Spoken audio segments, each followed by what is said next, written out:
having you. Alright, it's Monday evening. It's around about 8 o'clock. What's going on for 8 o'clock? Just thought I'd pop on and say hello. Start a new week off after the Cuttlebrook visit.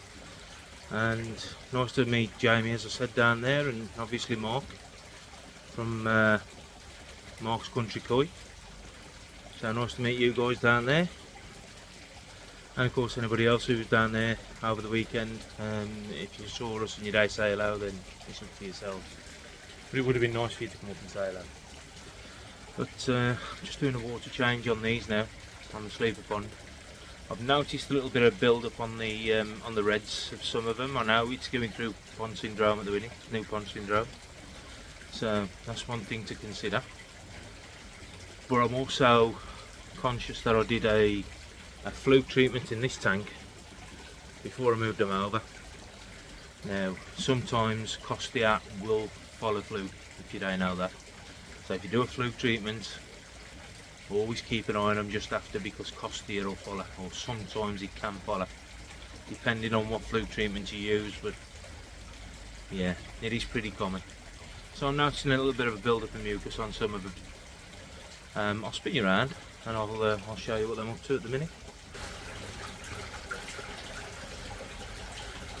So while I'm sitting here on my trestle, this is the sort of view I've got. There's a bit of on the Kawaku what's just gone. There's a bit of white build up on that one. It's amazing. You turn the camera around, they all bugger off. It's sod's law, that is it. I don't know why I bother. They've just been up the window. They come away from this window because they've seen me moving about. Makashis I'm looking good though, in all fairness. That was a Makashi what I put in first, the little one. I put 3 fish in, if you remember. I put in a Sagi, a Makashi and a shower, a marathon shower, which the herons took. So I'm left with just the Asagi and the Makashi now.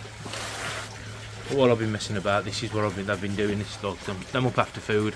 I have dropped them back a little bit on the food because the nitrite being so high, and the ammonia has already kicked in. The ammonia bacteria, I should say, has already kicked in.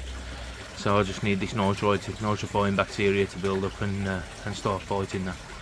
But as you can see, I've got a slow trickle going in. I say slow trickle, is more than that to be fair, but I am going through a 3-stage.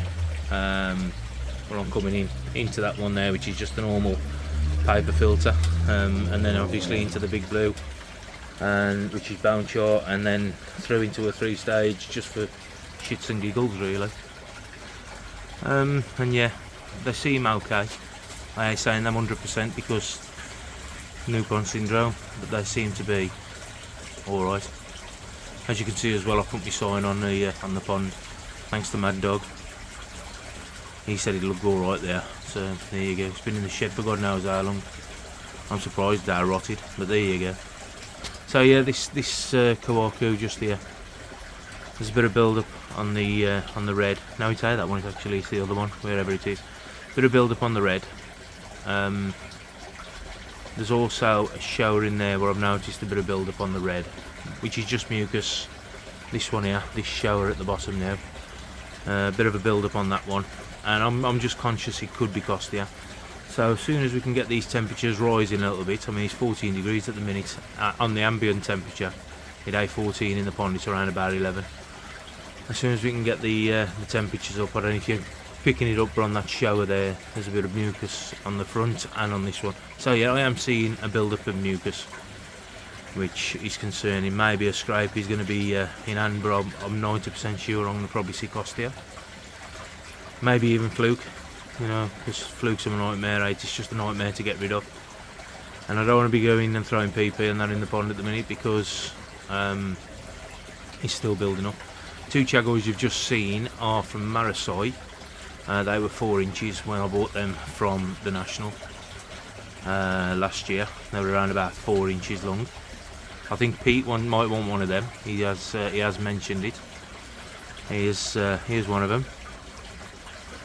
That's an achiever from Adam Boyer, what's just gone past left to right. That might actually be the Adam Boyer achiever, Adam Boyer Chagoi there. Might be, without looking from the top, I don't know. Here's the Asagi, which was one of the first ones in. A couple of shower in there from Isa. Honestly, if I'm honest, I don't know all the breeders. I really don't. That's definitely an Isa shower was just coming past the window now. Another Makashi Augen from Adam Boyer. And yeah, there's all sorts in there, to be fair. I can't remember the breeders. I don't know them all. There's some Kasei in there, or Kaze. There's one Sankey in there, which is Dainichi, which is just there going past the window now. That's the only Sankey I've got in there. Here he is. Oh, Red Eye. So that's the Dainichi Sankey. It's grown on pretty well, to be fair. I would say that's probably the best part of 30cm now. So yeah, that's what I'm looking at.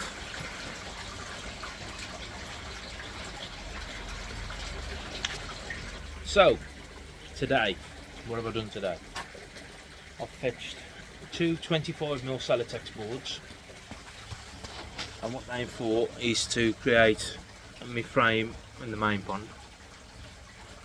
I've fetched some timber, which I've got 10 3x2s and 10 3x1s. They aim to create the framework for me concrete up there, so I'll probably just use the 3x2 in all fairness, just to save it bowing and stuff, and then take it out and patch it up round. I've done a bit of digging out. I don't know if I've already showed you this. I did a bit on Sunday. Bit of digging out. Then I took the water out the bottom drain, so it's now good looking out, spinning around again. So there was a big lump of dirt here. I don't know if you saw this, but all that's gone now. And you can see that I've dug out this line here across to there. So that's pretty much where the blocks are going to be laid to create the filter house. So I've got around about 8 foot, there, and then I'll have a straight wall coming down there, then straight down there, just to the side of the drain, which you can just see standing there, the side of the bag. There's the drain pipe.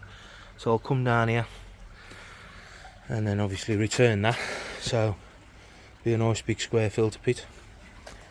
Tell you what, I'll get down here, bear with me, because I'm as agile as I was the other day. So it's dark in here. Like I said, we've got a wall what's going to be coming down here. I've got a wall what's got to go, I hope you can see this, across here, just the back of the drain pipe. That's going to give me my bed, my raised bed. So I'll put a couple of bonsais and aces in there. Obviously the floor's pretty much ready to go, other than a little bit of hardcore got to go in there. All the dirt I've dug out is in bags up the back. So that's all been dug out. That's what's come out of that. Believe it or not, there's about probably the best part of a ton come out of there. I did that yesterday. So that's all that. That was my fence post, which was holding gravel boards in originally for my slabs, so you can see how much I built the garden up over time. That's laid down to the original level of the garden. There's the original footing off the pond, and these slabs are pretty much going to be the level of my filter bay, the level of the floor. That course, I don't know if you can see it, but that bottom course there and that top of that shelf is going to pretty much be where I am. That leaves me then 850mm to the top of the wall, and then I need 750 for my filter bay. So yeah, as I said, the window's coming. Window should be here Friday. God knows where that's going to go. I've actually got the Celotex boards in the conservatory at the minute, but the Celotex boards are going on that front wall. So they're going on that front wall there. So I've only bought two because I only need just to create the frame. So happy days with that. Bit of skimming up to do then. Get the corners all skimmed in, and then we can see about getting the fiberglass done. But I'm sure I documented most of that on the last call. Also, I've ordered another pack of blocks. There's some concrete and sand in there. I've got a ton on the front drive as well, where I've got to get up here, and I've ordered another 2 ton. That'll be here again Friday. So there'll be another pack of blocks and another 2 ton of sand. So that'll give me around about 3¼ ton of sand to get the base in and whatever else I need it for. I've still got 3/4 ton of sharp, and I think I've got to end up getting around about. You're looking at the blocks here. I think I'll get around about 3/4 ton of skimming sand, plastering sand. My plan is to get the inside of the pond done, get the filters plumbed in, get it all up and running. Then I'll work around the outside. So that's my plan. Obviously here, where all this rubble is, all that's got to be levelled out and flattened down. When the wall's up, I can start dragging it forward and flattening it out. What I'll do then is this knackered fence here, which I am replacing at the minute because shit neighbours. I'll have a shed again, so I'll replace it when the time comes, and I'll have me a new shed right across this fence. So if it rots again, they can sort it out. But yeah, that's where I am. That shed, what I've got at the minute.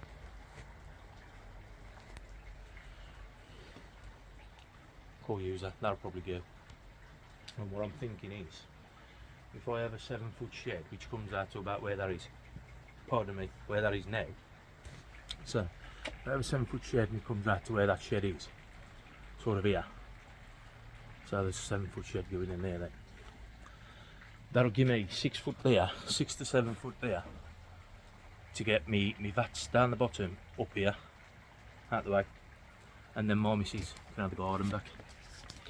All my trees and stuff will be sort of coming up here. This is the orbit now. Bear with me on this. I'll tell you what I'll do. I'll snap back to you in a minute. You don't want to see that. You really don't want to see that. Just in case I fell. So the fish, the shower and the Kawakawa fish from Cuttlebrook are okay in there. They're doing pretty well. They're up and feeding and getting on with life. All the Macashies are still in there. I know there's a guy in Dudley been in touch with me. I will WhatsApp you again. You'd have had the WhatsApp by now anyway.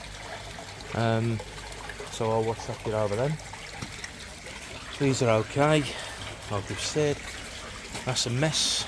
There's I've got a couple of Macashies and some other stuff in this one. These are just knocking about. Phil G, your Macashies are in here. There's also some other stuff in there as well, which I've got to make sure are okay. Pretty messy here.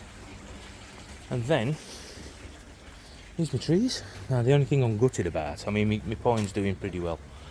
I'm a little bit gutted about my larch. So if anybody knows anything about larches, this one ain't even showing any green buds, if I'm honest.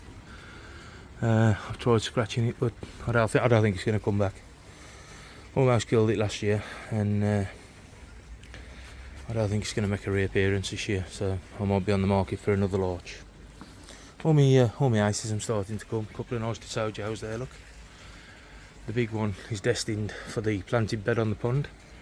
Might put the little in as well. Korean hornbeam. Hornbeam's come back alright. There's a cascade azalea down there, which also dried out in the summer last year, but that's come back okay. And yeah, in general, this one here is a hawthorn, but not a white one, it's a red one, it's a Paul Scarlet. That was bought, I bought that last weekend because I've been after one for ages, and it's the first one I've seen for God knows how long. So as you know, with hawthorns you can treat them as a privet, just keep chopping them and cutting them, so we'll have a play with that in the summer. This one I had as a bargain price. This is around about 5 foot tall. I think I paid a £5 for it, in all fairness. It's around about 5 foot tall, but if you look at it, I can get 3 trees out of this. So what I'm going to be doing is I'm going to be air layering this around about here, on this long node. This long node here, so there'll be an air layer in there. And then just about here, actually I don't know which one it was, I think it might have been that one. I can air layer that as well. So there's 3 trees going to come out of that, which will probably be the end of this month. So yeah, I've got the rooting powder, I've just got to get the sphagnum moss and everything else, like this and this. That's me, actually my white arums are in there. That's my white arums. They are actually made an appearance yet, and everything else has got to be emptied. So yeah, my larch, I'm gutted over my larch, if I'm honest. Lovely tree that was. And it bloody dried out while we was in Devon. But all this is just sitting here, waiting for me to move it. Get it in new pots. Most of them are in new pots. This is quite a nice tree. That's in a new pot. It's got a nice nabari on it as well. So yeah. There you go. You know what, I'm 15 minutes in on this video now. And I think I might just upload this one. And we'll start afresh. So I've had a bit of a rattle, I've showed you about. I've basically done the updating one. So I'll upload this tonight. It is Monday night. So you'll have a double whammy from me. I'll just show you this as well. You've probably seen it before, but can you see the green glow? It's just starting to get dark out here, and what that is my UV. Where am I? See the UV in there? 13 watt Chinese, cheap Chinese UV. You can just see the green glow here. There you go. That'll quite easily and happily do that. Now them are about a tenner. I'm about a tenner to buy, and they'll last probably a couple of years. And they'll quite happily keep that clear, no problem at all. I've actually got one on here as well, but I haven't switched it on yet. So yeah, I'm going to upload this, I think. I'll upload this, just a waffle on from me, a Monday night waffle. So every often I do one. Oh, this weather is starting to break as well. I'm liking the red sky. These red skies keep them coming. So yeah, happy days. Thanks for listening. I don't even know where that waffle come from, if I'm perfectly honest with you. Thanks for listening, and I'll see you soon. Catch you later.